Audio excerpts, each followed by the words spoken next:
Hello, and welcome to Socially Holistic Podcast. Socially Holistic helps coaches and holistic entrepreneurs and women in heart-centered businesses make sense of social media so they can build their own online network and get more clients. As a heart-centered business owner, you do amazing work. Holly's mission in life is to help you help more people. Help us help more women in business with a 5-star review of this podcast. Please leave one today over at iTunes. The more women who find out about this podcast, the more heart-centered businesses will be successful. Thank you. Hello and welcome to the Socially Holistic Podcast, episode 45. This is your host, Holly Wharton, and I'm here with today's special guest, Mary White.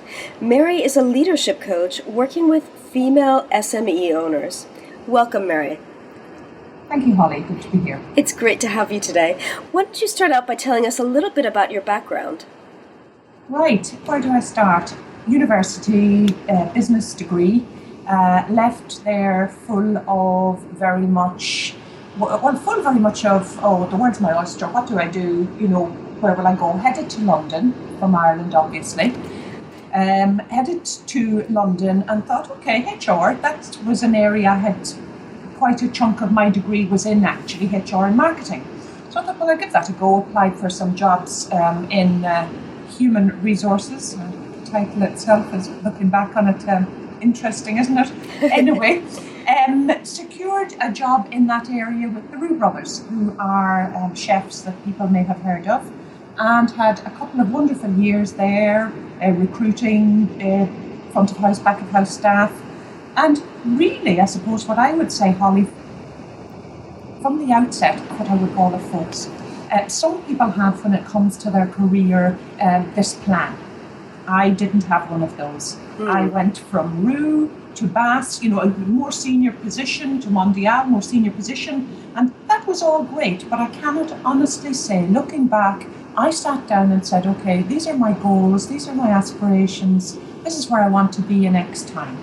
And when I think back, that's the learning, if you like, from me, and has brought me to where I am with the women I work with today. So my background has been one of well-educated, worked hard, did well, but actually, in many ways, through luck as well as effort, I would say. And I would make that distinct categorization compared to many people I know. Yeah. Mm-hmm. Excellent. Now, could you tell us a little bit about your business journey? Because you've shifted your niche and your focus in your business over the last few months. Sure, I have, yes. Right. 3 years ago, I studied along with yourself at the Smart School, and became a certified coach. Now, coaching is something I had been doing in my professional life up until then, with a background in HR, learning and development, but very much wanted to pursue it in more detail and in a career in itself. My thought at that time, and the niche I sort of drew out for myself within that, was in terms of presentation and communication skills, building those skills through coaching. I was aware of a number of people at various levels within organisations, often very senior people, who were unable or unwilling to present a clear message. And for me, I felt that was such a disadvantage for them, because I felt, definitely at all levels, but the more senior you are, the more important it is that you can stand up and be heard. Because that allows people to follow you, literally come follow me once you hear the message. Started to do that. It was all going very well. People started to come back to me though. So we do the presentation coaching, that would work very well for them. And I said, well, hang on a minute, actually, what I've realized through doing this is I need more. I need to do other work on myself. And I would package that as what I would call building leadership skills. Building leadership skills, building resilience, and building self-awareness. That is the work that I have now come to do with leaders on, two fronts really, actually. Yeah. Excellent. And that's a huge shift. And I really love the way your clients realized that they had addressed the main problem, or what appeared to be the main problem, but yet they realized that things were lying underneath still that needed to be kind of addressed. And I think very much I would put that down to the work I do with people, Holly. Is, sometimes people say, in a nutshell, what do you do? Well, actually, I suppose in a nutshell, what I do is I help people to build their self-awareness. I help people who want to lead rather than be led. And in doing that, the first thing you need to know is about yourself. Who are you and where do you come from in the nicest way possible? Not geographically, but in yourself. What are your strengths? What are your weaknesses? What are your values? What are your beliefs? What are the things you hold dear? Because once we know those, we can begin to, once we unpick those, we can really begin to build up blocks that are going to stand, you in such strong stead moving forward. Because being a business leader is not for the faint-hearted. Exactly. And it's better if you know yourself than somebody else having to tell you down the line. And that's not to say that's not worth knowing down the line, but if you can know as early as possible who you are and what you're about, that's a great start for you in any business, because you're moving forward, I think, in a very authentic, real and pure way there. That means you can literally focus on this road that's ahead of you and take the turns you need to take on it with that knowledge and awareness, Yeah. And I think that's something that so many people struggle with, because we're not taught self-awareness in school. Our parents often don't teach us. It's something that many times we don't come across the need to develop it until we're much later on in life. Absolutely. And what I can say there is agree totally with that, Holly, and say to people listening out there who maybe, I work with people in education, on the finance side, on the legal side, on the media side, and my big thing to everybody I work with is, look, let's get to know you and spread the word. So with your team, get to know your team, get them to get to know themselves. So there's a movement spreading out there. Yes, it needs to get into schools, absolutely. But let's work with what we've got, and the people I'm working with, I'm doing everything I can to spread that word. And it's interesting actually. Sometimes I do work within schools on a pro bono basis. I do some work with them. I'm very keen on developing confidence in girls through schools, because I'm a strong believer. I was very lucky in my young life. At the age of 8, I met a woman who has inspired me throughout my life, actually. And her name was Mrs. O'Reilly. She was my teacher. In my school, I went to a little house on the prairie school, 2 rooms, literally 2 rooms, yeah. So when I moved into what we call the big room, aged 8, we had Mrs. O'Reilly as our teacher. And she was empowering, she was engaging, she was knowledgeable, and she asked us about us. So she asked the questions: what do you like? What do you not like? How about this? How about that? It was an experimental way of learning, I felt, and certainly not what I'd been used to in the other room, where we won't particularly mention that lady. That was a very different experience. But that whole thing of, again, what I would say, developing self-awareness, didn't realise the title at the time, but that's what she was doing. And through getting to know us and us getting to know ourselves, we learned what worked for us and what didn't work for us. And she actually very much facilitated that, and we are going back some years there to that woman and her way of working, which as I say, inspires me today and continues to do. And I think of her often. Wow, that's amazing. Yeah. Yeah, I think you were very, very lucky to have come across a teacher at such an early age that really helped you develop those skills. Yes, I agree. I agree with that. And I think the great thing about coming across somebody that early, as you say, meant that those skills were bedded in early. The interesting thing, though, is I would say I also came across a lot of people subsequently who weren't like her. And sometimes there's that confusion, isn't there? Well, why aren't they more like that? Why aren't we asking questions? Why can't we ask questions? But, you did have the ones who would say to you in class, no questions, please. Oh, wow. Yeah. Sit up and listen. So yes, but very, very lucky. And I'm very thankful for it. Oh, that's excellent. So what are some of the biggest challenges that you've had to overcome yourself as you've worked your way through your business? My biggest challenges, I think, put the clients in front of me, Holly, and we will really go places. Absolutely. My challenges, I love people, and I love engaging with them. I'm not that good in standing up, wherever it is, you stand up and say, hello, I'm here and I can help you with your leadership skills. I've been, again, very lucky in many ways in that a lot of my business is repeat business and recommendation. It has been for many years. And in fact, even my career was like that, where I was actually approached to go and work in various places. So I would say that was my biggest challenge. That idea of getting your soapbox and standing and doing a bit of networking. And I say a bit because I think I've been quite choosy in the networking I have done. Because I want to speak to the people, I want to speak to my tribe, as the expression goes. And, if they are small and medium-sized business owners who want to lead rather than be led, that's going to work. If they want that career change or that career move up, in terms of leading a career, that's going to work.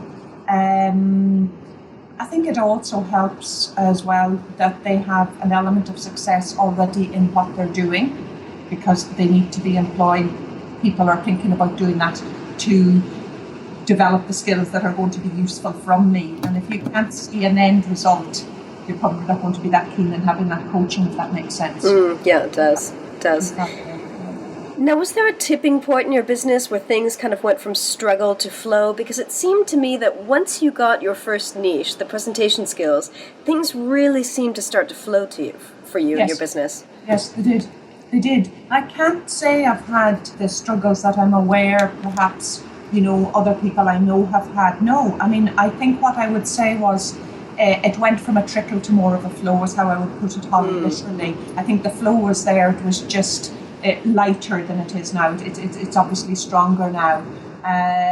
So yes, that would be how I would describe that. And of course, the more clients you work with and the more happy clients you have, the more word of mouth recommendations you get, of course. Absolutely. I do have one or two. I'm happy to say that all of my clients, we do an evaluation together at the end of coaching, or if it happens to be training that I do, and they're all happy with the coaching they've had, the training they've had. I do have one or two don't particularly want to stand up and shout that they've had the coaching, which you can imagine if you're in a business and, you're employing 60, 70 people, you're not going to turn around to the general population and say, oh, by the way, I'm having some leadership coaching.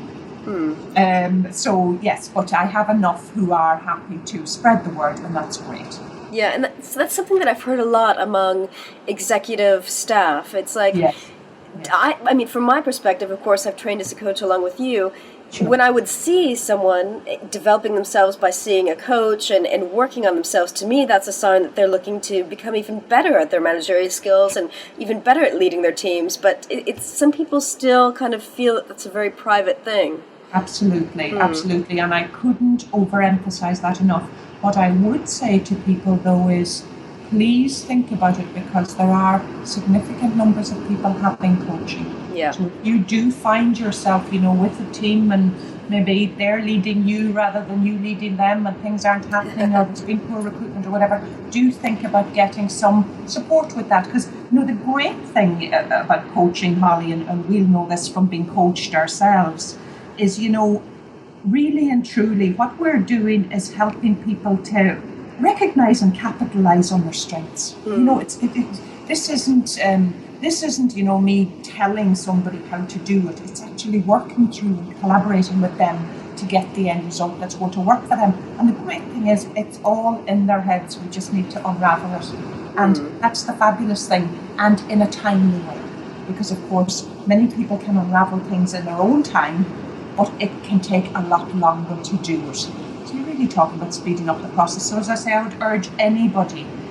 thinking about that to look towards a coach in whatever area they're looking for their development or they're moving forward in. Yes, I definitely agree. And I think that when managers and high-level executives are open about coaching, then I think that also encourages their staff to seek that kind of help as well, because it's like they understand that it's okay and that it's, a normal and healthy part of developing yourself. Absolutely. Yes, totally. And, again, it's coming back to that old word, isn't it? The role model. If I am the leader and I am open to the fact that I am having this coaching, as you quite rightly say, I can be a role model for the team. And in fact, hopefully, I'm even going to be coaching them and developing their skills inadvertently through how I'm leading them now. Exactly. And that's the key. Totally. Yes, beyond doubt. Yeah, excellent. And I think another thing is that a lot of people who've been promoted into managerial positions have been promoted because of their work skills, but not necessarily because of their people skills. And oftentimes they don't get training in how to manage people. Totally. Well, I mean, as we all know, looking back on our own careers, the first, second, third job we had, we were employed on the basis of our technical skills. There's little doubt about that. Yes, there's communication skills and interpersonal skills in there. Of course there are, depending on what our chosen fields are. But we went into whatever that was, we went into as a result of technical skill or competence in an area. And of course, as you quite rightly say, as you go up that ladder or down that road, sooner or later you take on people responsibilities. And, people are people. And, people work well when they're led well. Now, where is it we would be learning these leadership skills other than through those who are leading us currently? And as we can all, think back in our own careers, those role models weren't always great. I mean, there certainly were good things to pick from them, but they weren't always perhaps how we would like to do things ourselves. So I think, yes, there's absolutely and totally a need for greater awareness there in terms of building those skills. And as I say, the great thing about it is, the information is there. The stuff is there. It's just about literally unpicking it within ourselves to become the leader we want to be. And I can say that with absolute assurance because I know it through people I work with. I have seen people go, literally from making very poor recruitment decisions, very poor what I call people decisions, to absolutely to fantastic leadership within months, acknowledged by all around them in terms of, wow, I don't know what's happened, but it's great. And it's that thing, because again, as I say, everybody isn't open to the fact that they're having coaching. But those around them have seen that something has shifted, something has changed, and it really is the way we communicate. It comes back to that every time, verbal and non-verbal. It does. So what would you say are your top tips on how to build self-awareness, both in business and in life? But as we've already discussed, it's something that can be really, really challenging. So what would you recommend? What I would recommend, get to know yourself. Be open to feedback. Ask people, literally, what am I like? What is it about you? What is it about me that works for you? What is it about me that's tricky? Literally get to know ourselves. Find out more about our values. Because the values piece is very interesting in that it sits in the core of us. And, from our values come the beliefs. From the beliefs come the attitudes. From the attitude, comes the behaviour. So the whole thing, a picture is building, and the behaviour is what we see in people. But we need to know more about what's lying deep in there. What is it that's actually important to me? Is it, is it love? Is it my family? Is it community? Is it joy? Is it any number of things? What is it that's my driver? Because when I know more about that, I think I've got a greater chance of having what I want. Because it strikes me that a lot of people are very good, and women in particular, if I may say, are very good at saying, I can't. I can't do that. Now, there you have it. If you say you can't and you think you can't, guess what? You can. And my tip is to be authentic, be yourself, say yes. Say yes as much as you can. If you're asked to do something, if you're asked to be involved in something, say yes. And literally make that step. Make that step. along with that, I would also say I have one big variable really, and I notice it a lot, particularly with younger people I work with. I'm just doing this at the moment. Lose the just. What are you doing? And where do you want to go? Let's talk about that instead of pushing ourselves down. Stand tall and do something. People say to me, oh, I've got a problem with this. Oh, that's not going to work. Hang on a minute. What have you tried? What can we do now? And there seems to be sometimes, this idea of a repeating pattern. We actually think by doing the same thing again and again, we get a different result. Now, I'm not a scientist, but I know if you do the same thing again and again, you will get the same result. Yep. So let's do something a bit different, and then maybe a bit more different till we hit it, till we hit, that thing that is the success that we want, whatever it happens to be. Because again, I think maybe sometimes the idea of success is in itself maybe unhelpful. What do I want? How do I get it? Where do I go? What road do I need to take? Who's doing that at the moment? What are they doing? Those are my tips. What is that person doing who has what I want to be? I want to be what they think. How do their minds work? What decision would they make in a case like this? And the great thing is at the moment, there is so much, whether it's TED Talks, it's podcasts like this, whatever it happens to be, Holly, there's so much out there for us to read, to listen to look at. There's a fantastic array of support out there, actually, and we just need to tap into it. Just tap into it, Yeah, I agree. And a lot of what you're talking about involves stepping outside of our comfort zone in many cases. And that can be really scary as well. It can. And what do I say to that other than, look, choose a small step. Choose a small step. And when you've made the step, look back and see what happened. You're still intact. You're okay. How about another small step? And I'm a great believer in that, because I think sometimes what happens is we talk about a huge step and it's too big. Yeah. But, you can eat an elephant if you break it into bite-sized chunks. That's an old adage from my training days. And it's true. Break it down, break it down, break it down, break it down. Before you know where you are, you've taken X number of steps. You know what? You're where you want to be. And you haven't fully realised. You think, oh, that was okay. And it was okay because it was bit by bit. Yeah. And for me, I think that's important. The other thing that bit by bit allows you to do is learn as you go. Yes. Making giant steps doesn't always lead to the learning we need to do it again, in my opinion. Yeah, because sometimes it can be so overwhelming that you just, it's like you've done it, but who knows what happened? Who knows what happened? And, you certainly don't. But it happened, and that's great. And, we do hear of those stories, but we also hear of stories that are major successes. But actually, when you talk to the people, there were lots of steps that went into that success. It wasn't one, it was 10, it was 15, it was 20. But they were, all we see is, they've done it, they've made it. Oh, fantastic. Look at them. Yeah, and exactly, and I think that's one of the traps that a lot of new business owners fall into, because it's like they compare themselves to women who have been in business for, 3, 4, 5 years, and they think, wow, she's so amazing, I'll never be like that. Yes. But of course, everyone started out fresh from zero at some point. That's it, and there's that other word, I'll never be like that. Yeah. Yes, you would never hear a man say that. No, a man looking at another man in business who's been successful would not. And that's the difference, I think, and I will. And I'll set myself a target for today, for this week, for next week, and do it, and do it, and do it, and do it, and keep going, and do it. And then you're there.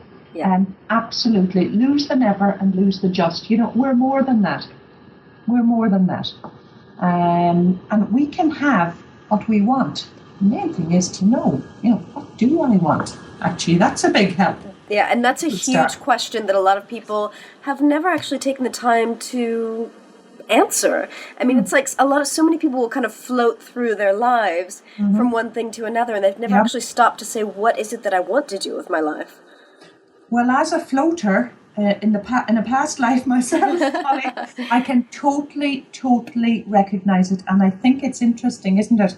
When my clients come to me, it's the one thing I want them to absolutely have leaving is that self-awareness and focus.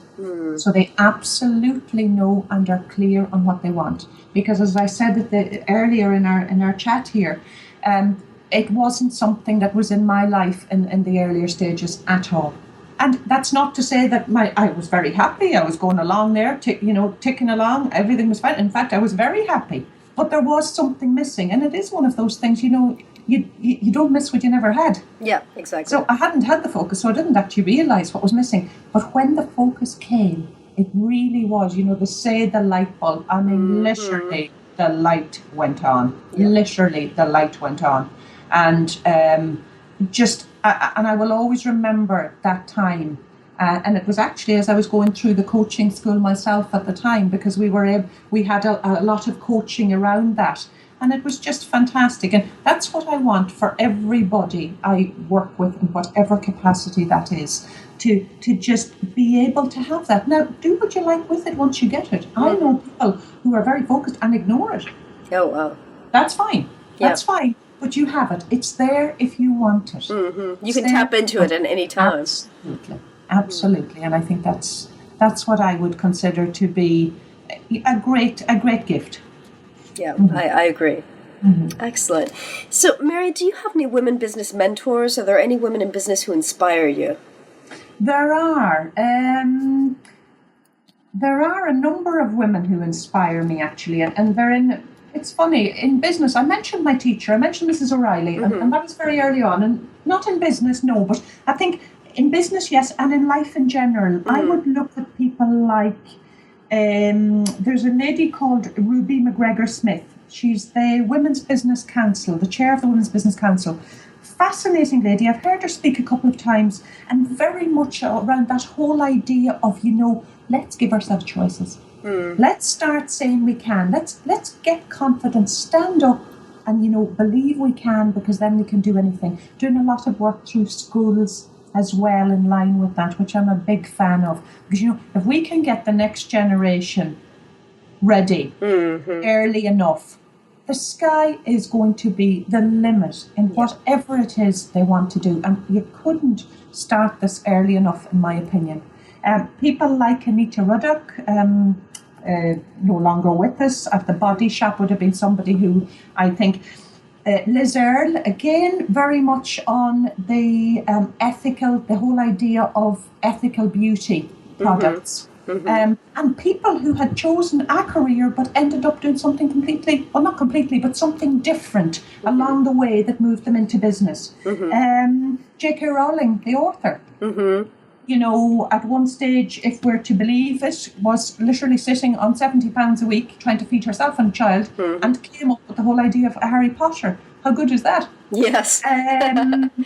Who else? I think on the sports side and that as well, there's a lot of people. I find it difficult, Holly, sometimes just to narrow it into business. And then, of course, from the Smart School, what about yourself? What about Sonia Gill? Again, people who have, for me, the words that come out of whoever I mention here is getting clear on what I want and being passionate about that. This is something that means something to me. It's not a job, it's something that means something to me, and I want things to change. I want the game to change in some way as a result of this work, whatever that is. And that's what I would see in the people I've picked, some of whom I know may be better known than others. But equally, I'm open to, I love reading around different people and whether that's in more and more in magazines, unfortunately, than books due to time. But reading, listening, because I find I'm somebody who loves to be inspired by what I hear and see, and is very open to that. Yeah. And I think inspiration actually lies everywhere. Yes. Everywhere. We don't need to be going off and, doing all these very glamorous things to find it. It's all around us when we're open to it. Yes. Yes, and I think that's so important because it's so easy to get stuck in a rut and just think that, oh, well, I can't do anything with where I am or who I am or who I'm surrounded by. But really, I mean, the moment you stop and make the decision to be inspired by things, you can find it everywhere. Totally. And a little step and a little move in another direction and changing any element in what you've just said can change that feeling. But coming back to the old adage, if we keep repeating the pattern, we will get the same results. We need to break the pattern a bit. It doesn't have to be major. It can be by even reading a little bit more, by engaging with different people, by just stepping out in some small way. We can change all of that. That's excellent advice. Thank you, Mary. So where can people find you online? Right. They can find me at www.GoPresent.co.uk. They can find me on LinkedIn. I'm Mary O'Connor White. Okay. Yes. There might only be one of those if you Mary Whites. And again, that's GoPresent. So yes, that's where I am. Excellent. Thank you so much for joining us today. Thank you, Holly. And thank you for listening. And remember to visit sociallyholistic.com/SHP45 for the show notes on this episode. Thank you. Thanks so much for listening to the Socially Holistic Podcast with your host, Holly Wharton. Please help us help more women in business by giving us a 5-star review of this podcast. The more women who find out about this podcast, the more successful businesses there will be. So please leave a 5-star review today over at iTunes. Thank you.